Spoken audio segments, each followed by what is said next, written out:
Assalamu alaikum. In this video, we learn how to uninstall VS Code from Windows 10 machine.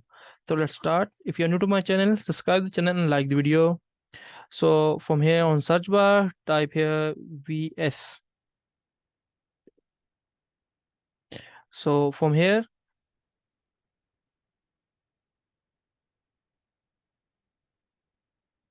we have two options.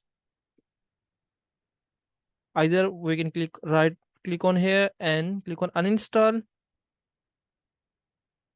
And the second one, we can search here control panel and then move to control panel. And from here, we need to search VS Code, Visual Studio.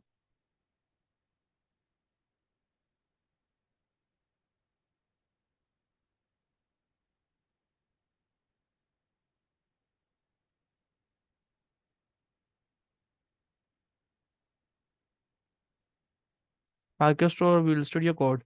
So click on here and click on uninstall. Click on yes. It's take a little time.